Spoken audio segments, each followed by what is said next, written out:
රුලන් කේසරි. අද අපි freshfood.lk වෙතින් ඔබට පෙන්වන්නේ ඉතා රසවත් කේසරි සාදා ගන්න ආකාරයයි. මේ සඳහා ඔබට අවශ්‍ය වන්නේ සීනි කෝප්ප 4න් 3ක්, ගිතෙල් මේස හැඳි 3ක්, වතුර කෝප්ප 3ක්, රුලන් කෝප්ප භාගයක්, කරදමුංගු කුඩු තේ හැඳි කාලක්, තැඹිලි පාට කලරින් තේ හැඳි එකක් සහ කජු 5ක්.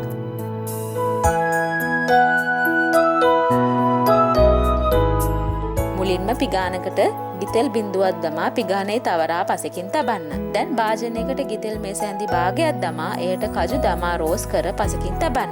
ඉතිරි ගිතෙල් ටිකද දමා එයට රුලන් දමා මද ගින්නේ විනාඩි 2-3ක් පමණ රෝස් කරගෙන පිගානකට අයින් කරන්න. එම භාජනයටම වතුර කෝප්ප 3ක් දමා එයට කලරින් තේ හැන්දක් දමා කලවම් කරන්න.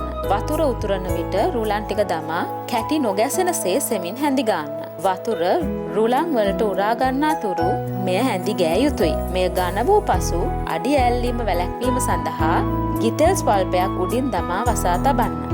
මෙය අඩු ගෙන්දරේ විනාඩි 5ක් පිස ගන්න. රුලන් ටික ඉතා හොඳින් පිසගත යුතුයි. දැන් එයට සීනි දමා රුලන් සමග කලවම් වන තුරු හොඳින් පිස ගන්න.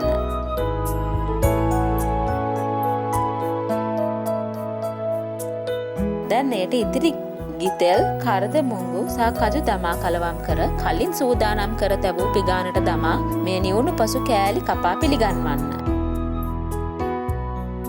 ඉතා රසවත් රුලන් කේසරි සූදානම්. තවත් මෙවැනි රසවත් ආහාර වට්ටෝරුවක් සමගින් freshfood.lk වෙතින් ඔබ ඔයාලි හමු වෙනතුරු ඔබට සුබ දවසක්.